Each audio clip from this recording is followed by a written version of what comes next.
E Reis chegou ao fim, ao menos a primeira temporada. E aí, prestou? Você gostou? Bom, eu vou falar o que eu achei dessa primeira temporada aí, Reis, a decepção, o que foi bom, o que desandou completamente. Vamos fazer um balanço completo aqui dessa temporada de estreia. Então vamos lá, Reis, a decepção, desde o início ficou aí num comentário, um bafafá, se é série, se é novela. No final das contas, como que ficou? Na minha opinião, ao meu ver, Reis de fato teve um ritmo de série na primeira metade, que vai ali mais ou menos até a segunda batalha entre os israelitas e os filisteus. Até ali você tem um roteiro que é totalmente construído para ser série. Só que passa essa segunda batalha e o ritmo cai completamente, começa a se arrastar demais muitas vezes, não o tempo todo, mas há muitas sequências, por exemplo, quando a Arca da Aliança volta da Filístia para Israel, ali tem uma sequência que eu acho que durou demais. É claro que isso também tá ligado ao esticamento que a Record fez na série de 19 para 24 episódios, mas no roteiro já dá pra perceber ali que deu uma boa enrolada, e o que acabou levando a um ritmo de novela. Pra mim, a segunda parte dessa temporada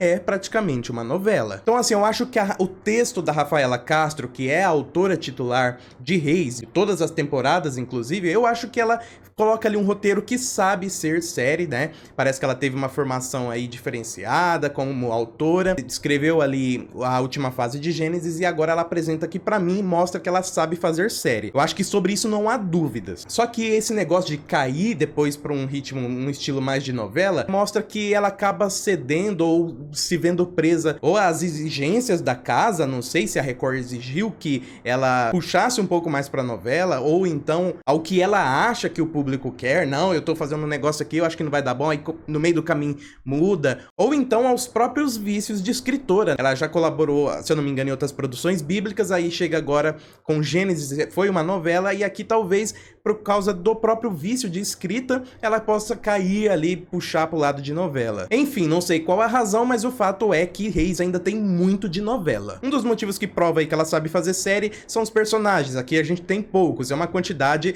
que a maioria das séries aí costumam ter mesmo. E sendo poucos, eles também são memoráveis e também funcionais. Eles têm funções na trama, eles têm histórias próprias que andam. Na minha opinião, não tem ninguém ali que está mal como ator, né? Na divulgação eu até torci o nariz pra alguns ali, mas eu acho que ninguém realmente está mal. É claro que você tem os destaques. E aí eu vou falar, lógico, da Branca Messina como a Ana, vou falar do Fernando Pavão, do José Rubens Chachá, que também fica só a primeira metade da série. O Chachá mesmo entrega um juiz ali sensacional, um personagem dúbio. Ele consegue transitar bem naquela camada que vai de aquele senhorzinho, vovozinho, fofo, acolhedor, até alguém sem caráter que você fala, meu Deus, você é um...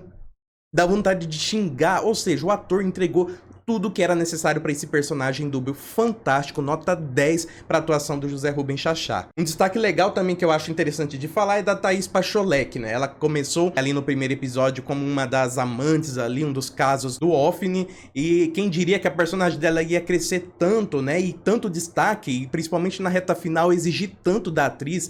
Foi muito legal a atuação dela, até comentei no meu Twitter que talvez escolher a Thaís Pacholek, tirar o loiro dela, colocar um escuro ali, poderia até ser uma alternativa interessante para fazer a juíza Débora, por exemplo, né? Fica aí uma sugestão. Tem muito elenco bom, muita gente boa aí nessa série, não posso falar de tantos porque senão o vídeo ia ficar gigantesco, mas esse elenco foi muito acertado. Meu problema em relação ao tratamento do elenco é com o texto que, por exemplo, os protagonistas, coprotagonistas dos primeiros episódios, Ana e Eucana, a Branca Messina e o Fernando Pavão, eles somem da série, né? Por que a Rafaela tratou eles dessa forma? Eles aparecem ali até quando Samuel ainda tem uns 12 anos de idade, começa a aparecer pouco, aparece ali no acampamento em Siló, uma conversa, parece que a última aparição deles é essa conversa ali, um negócio tão...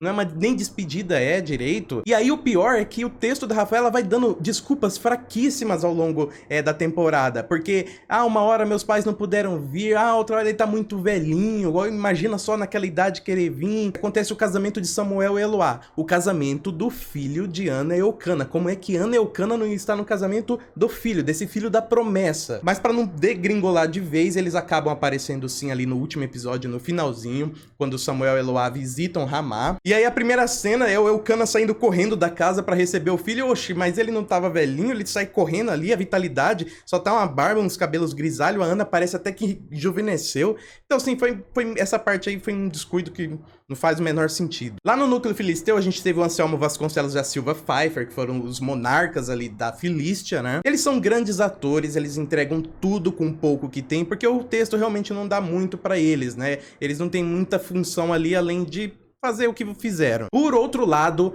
com esses mesmos personagens, a Rafaela não cai na tentação, que também acontece muito em novelas. Então, se ela tem vícios de novela, esse vício ela não tem. Isso é uma grande qualidade. Ela não cai na tentação de colocar esses dois como vilões caricatos. A gente já teve isso em 10 Mandamentos, um pouco em A Terra Prometida, né? Ah, porque é um reino inimigo, é aquele reino é mau, vamos desinvadir, vamos matar, É uma coisa bem caricata assim mesmo. Mas aqui não, você entende muito bem que se trata de uma pessoa comum, é um rei, é uma rainha, mas eles são governantes comuns, né? Se você for colocar na realidade, eles querem apenas o melhor para o seu reino, eles veem Israel como terem dominado a terra que era um deles. O problema é a forma como eles agem, né? Eles têm práticas que a gente poderia colocar no nosso mundo de hoje criminosas, até para a visão de Israel são criminosas. Mas na cabeça deles, na mente deles, eles estão fazendo o que é certo para eles, pro reino deles. Eles querem recuperar e fazer o melhor para sua nação. Você não olha para eles e acha que saíram de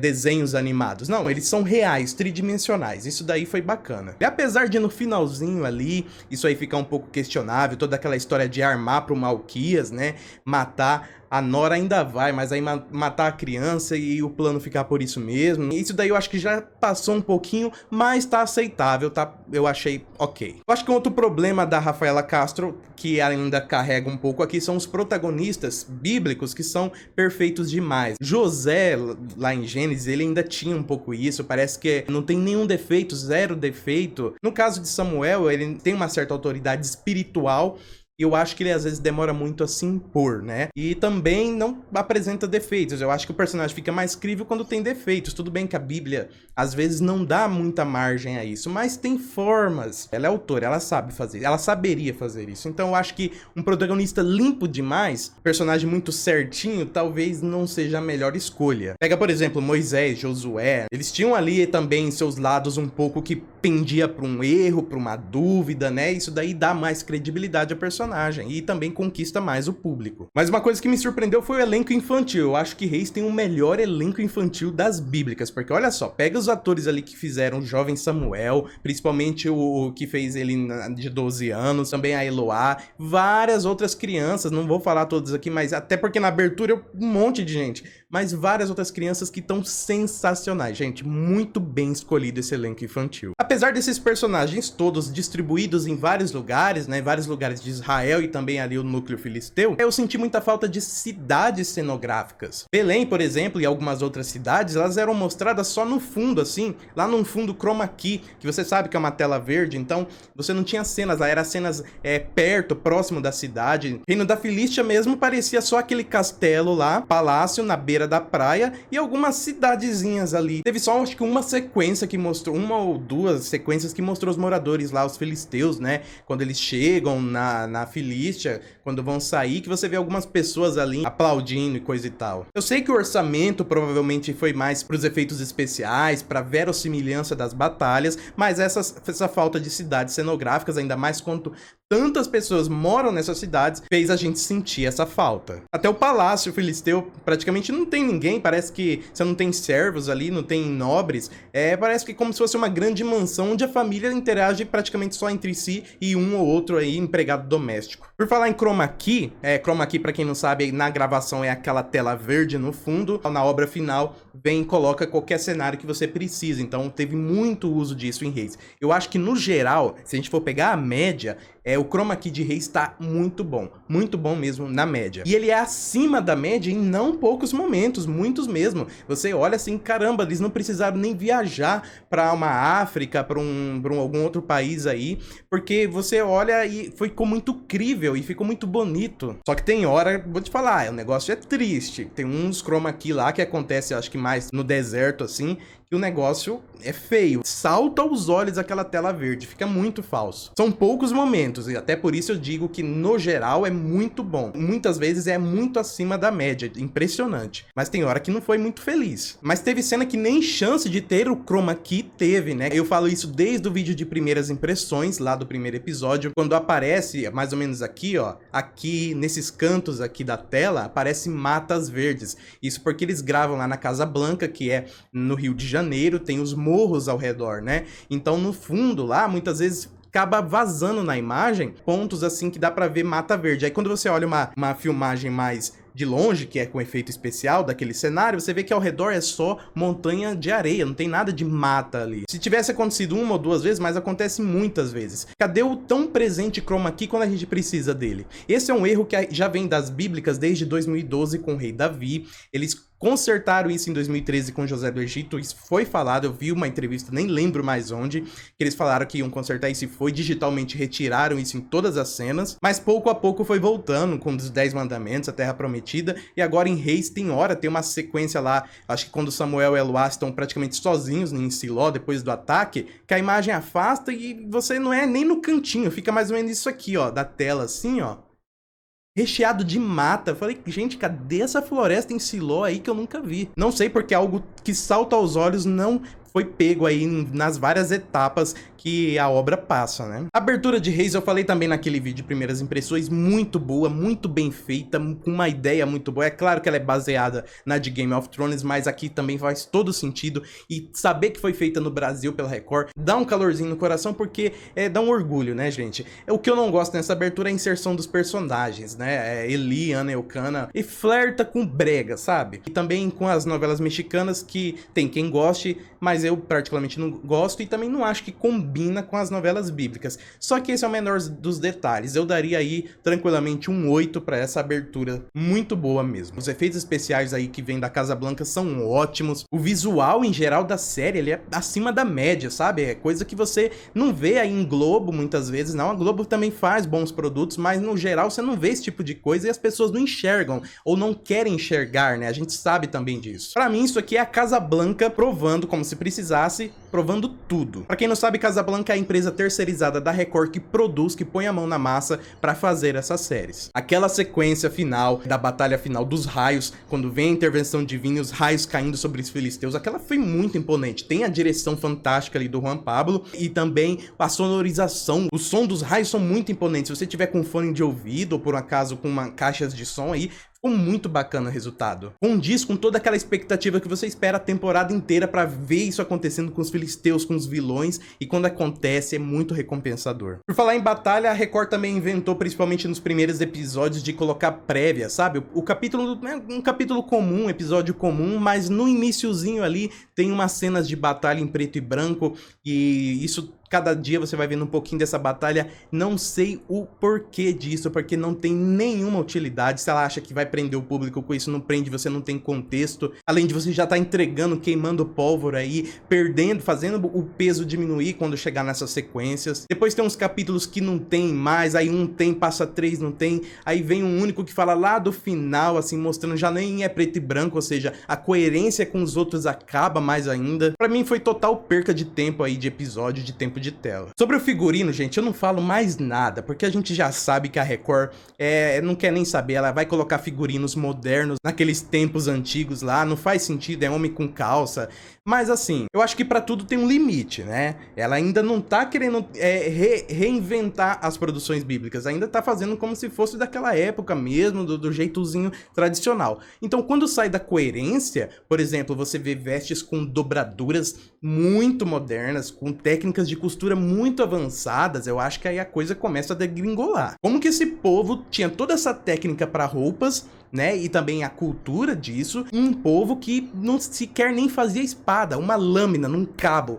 Não faziam isso, mas tinha todas aquelas roupas com aquelas dobraduras em botões. Pelo amor de Deus, aí eu acho que a coerência é extrapolada. Não sei até onde isso é culpa dos diretores, porque são vários diretores diferentes, mas as coisas, esse figurino se repete. Mas aqui, a direção do Juan Pablo Pires, o argentino, que dirigiu Lia, agora dirigiu Essa temporada, a direção dele é uma das melhores coisas dessa série, sem dúvida nenhuma. Essa inovação na linguagem que ele colocou, os planos de filmagem. Ele faz muito plano sequência. Se você não sabe, plano sequência é quando não tem corte. Você vê a coisa acontecendo e a câmera vai. A imagem não muda para uma outra câmera que tá aqui, uma outra câmera que tá aqui, uma lá atrás. Não, é a mesma imagem. E os atores seguram. Geralmente aqui no Brasil eles não têm muito esses costumes, né? Eles estão acostumados a errou, corta, né? Vai mudar para outra câmera ou essa mesma.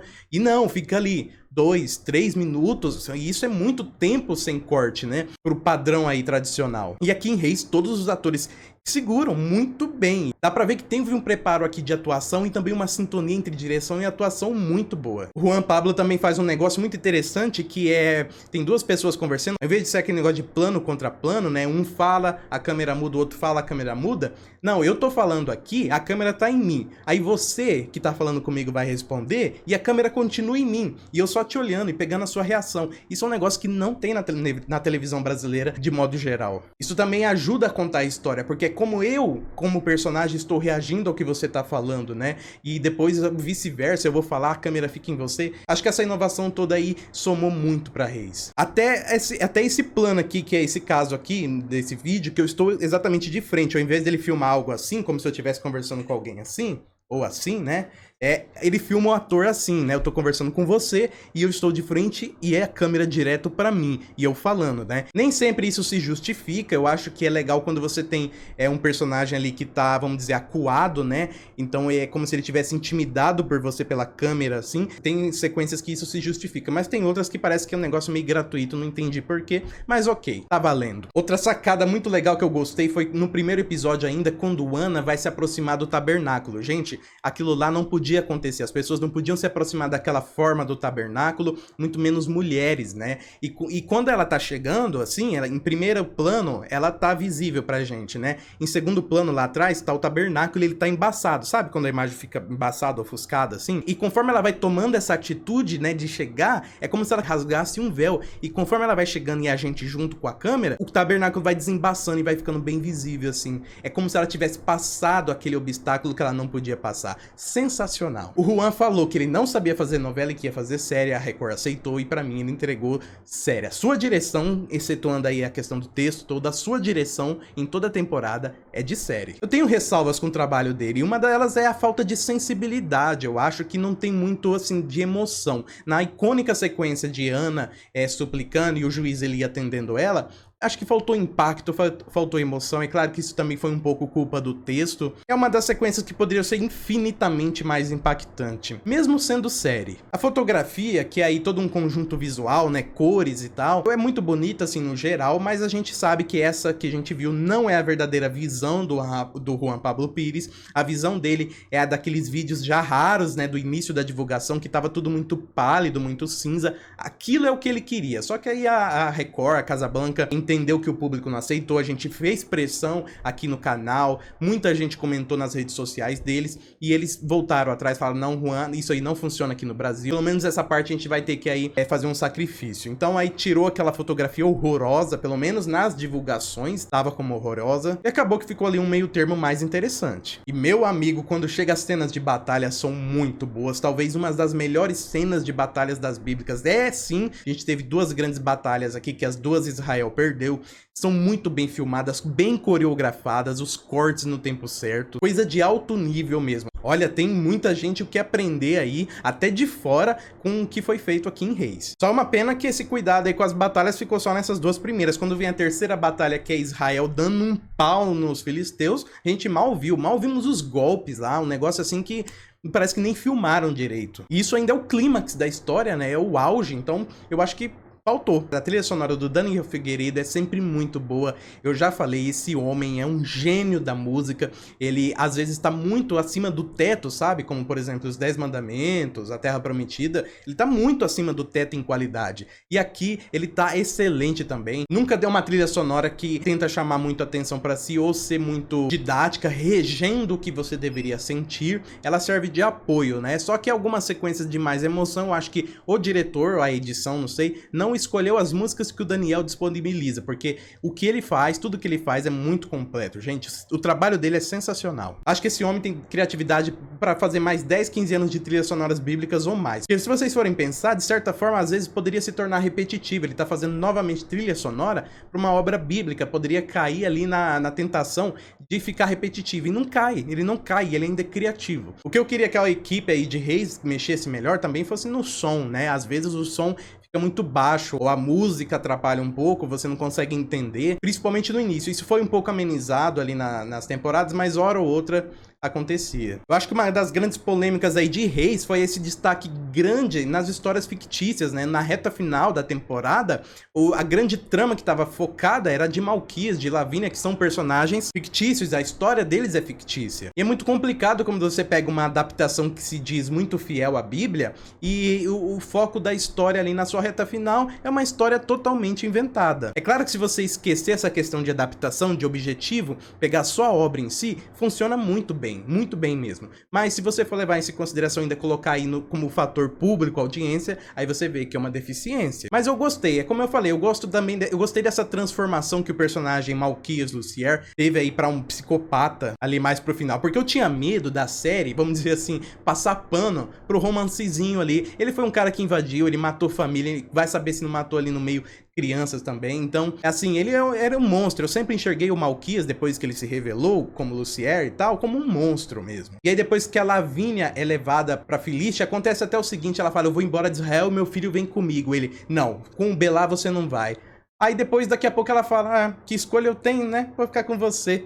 Então, quer dizer, é como se a trama tivesse passado por cima de um abuso e ainda não engulo isso da Lavínia, essa personagem forte que a gente conhecia, aceitar, você não deixa eu ir com meu filho, vou fazer o quê? Fico aqui com você. E aí vai pra esse romancezinho água com açúcar que muita gente amou. Eu detestei. Claro, eu detestaria se depois isso fosse o final feliz deles, mas não é. Porque não dá pra ter um final feliz com alguém que não se arrepende e é um monstro, não dá. Depois que a Lavínia e o filho Belá são mortos, ele vai ali, vira um psicopata total, vai lá em Israel, mata a Samila, que era a antiga amiga dele, mata a Ada, a mãe dela, e o Tamenber, que é filisteu. E aí, o que acontece? Depois disso, que uma evolução no personagem, ele volta lá pra Filístia e passou. Parece que aí ele fala, não quero, não vou atacar. Na lógica dele, ele tinha que matar, na verdade, o Abiel, porque pra ele foi falado que o Abiel é que foi o mandante do assassinato da sua esposa e do seu filho. E ele fala, não vou atacar Israel, não faz o menor sentido. Só que aí, claro, no último capítulo isso volta, aí ele sabe que a Lavínia estava grávida,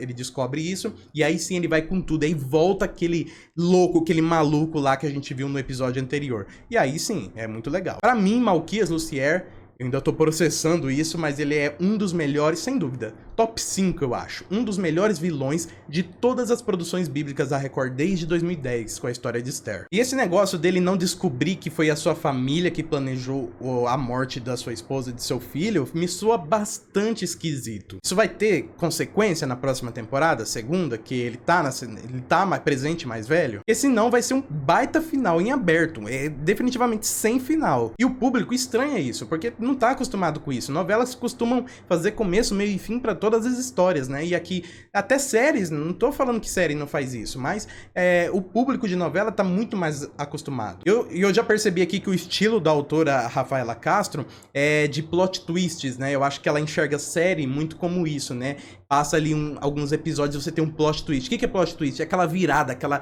descoberta, meu Deus do céu. No caso aqui, plot twist foi quando Malquias se revelou Lucier. Virou a trama, né, de cabeça pra baixo. Isso acontece 2 vezes aqui, você pode considerar até 3. Essa foi a primeira, a segunda foi com a Ada. Ela pareceu ali uma infiltrada, mas no final das contas ela só tava tendo um romance com o Filisteu, mas foi um plot twist. E também no final ali o Lesser, irmão do Malquias, que parecia estar aliado com ele, depois revelou. Parece que vai pegar o informante lá pra ir denunciar os irmãos, mas no fim ele mata aquele informante porque ele também tá aliado. Então assim, parece que ela vê muito série como plot twists. Eu acho que se você ficar fazendo isso toda hora, toda temporada, 2, 3 vezes por temporada, vai ficar cansativo, vai ficar repetitivo e previsível. Isso deixa de ser novidade e soa como fragilidade do roteiro e também um recurso vale tudo. Então, isso tem que ser comedido. Claro que ela pode usar, a série é longuíssima se for seguir aí a previsão, dá pra usar muitas vezes. Eu gostaria até que ela usasse também o agente triplo, né? O Malquias Lucier foi o agente duplo.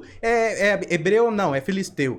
eu acho que o triplo também seria legal. É isso? Não, é isso aqui. Não, na verdade ele tá fingindo que é isso aqui, na verdade ele é isso aqui, sim. São recursos que dá pra brincar, mas de novo, com moderação. Vocês viram que a gente teve a narração aí ao longo dos episódios, né? Tem uma mãe que tá narrando a história pro filho dela num futuro, a gente ainda não sabe quem é, pode ser depois de Salomão, já na época do exílio babilônico. Eu vi que a Rafaela quis inserir o texto da narradora nos momentos que tem a narração icônica da Bíblia. Então a narradora fala muito o que a Bíblia tá falando. Qual é o problema? O que a Bíblia tá falando a gente tá vendo. Então, se a gente vê filisteus levando a arca pro campo de um homem chamado Josué, a gente não tem necessidade de ficar ouvindo falando que a arca foi levada pro campo do hebreu chamado Josué. Então fica redundante. Há outros momentos que aí ela já funciona mais organicamente. Acho que isso aí também tem que ser bem revisto pela Rafaela Castro. Na minha opinião, Reis deveria ter uma frequência diferente da que tá tendo, que é uma frequência diária aí. Eu acho que deveria ser uma frequência menor. Por quê? Porque é série. Série nunca é diária em lugar nenhum no mundo, nem no streaming, não sei por que aqui passa diariamente. A impressão que dá é que a Record quis fazer um produto diferente, ou seja, série, pro mesmo público, que é o público que está com a expectativa voltada para novela bíblica. É isso que o público tá ansiando. E a Record meio que vende isso como novela, entrega isso como novela, mas na verdade é um produto diferente, série. E aí acabou perdendo, que a audiência não tá lá aquelas coisas. Não tá horrível, ruim, fim do mundo, mas não tá boa como, por exemplo, Gênesis. Pra mim é uma série de estratégias equivocadas. Muito embora eu acho que o teor de violência, principalmente pra reta final, que a obra entrega, não é problema. Isso tá muito bem inserido na trama da série. O problema é como ela traz ao mundo isso e como ela entrega, e também pra quem entrega. Por exemplo, o final do Ezer, né? No final que ele descobre que a esposa dele ali também era prostituta, assim como sua mãe, né, a mãe dela. Ele fala para sua própria mãe, que é a Marilis: assim como meu pai, eu fui enganado por uma mulher. Então ele meio que se, depois de tanto tempo querendo se diferenciar, ele se colocou como pai, colocou aquele anel. Então assim, ficou um final meio em aberto. Poderia ser um gancho para uma próxima temporada, como tantas obras e séries fazem, como também poderia ser o final do personagem. Fica subentendido que ele será um Geodas 2.0. O problema, de novo, o problema é o público. O público não entende isso muitas vezes. Não é aquele público que tá acostumado a ver o final da temporada da Netflix lá, ver aquele gancho e já fazer teorias para a próxima. Não, o público às vezes das novelas bíblicas é um público que quer tudo minuciosamente explicado. Isso é um defeito? É um público de menos qualidade? Não, só é um público diferente. Você tem que atender também às ansiedades do seu público. Claro, você tem que prezar a sua autoria, mas também que tem que ter coerência para quem você está entregando isso. Ou então que mude a estratégia para onde você vai direcionar a sua obra. Eu acho que Reis deveria ter uma frequência diferenciada por isso. Enfim, essas são as minhas impressões aí, a minha opinião, a minha crítica da primeira temporada completa de Reis, Reis a Decepção. Pra você foi uma decepção? Pra mim não foi, teve ali decepções em alguns momentos, de modo geral, mas algumas coisas foi muito acima da média na expectativa. De 0 a 10 aqui eu dou uma nota 7,5, minha nota pra Reis a Decepção. Agora eu quero saber a sua opinião, claro, você é que vai dizer aqui o que você achou e qual é a sua nota. Aqui embaixo tem uma perguntinha: qual é a sua nota de 0 a 10 pra Reis a Decepção? Deixa a sua nota e também fica à vontade para explicar o motivo, por que você deu essa nota. Não se esqueça de se inscrever no canal, ativar o sininho. Eu te vejo no próximo vídeo e Shalom!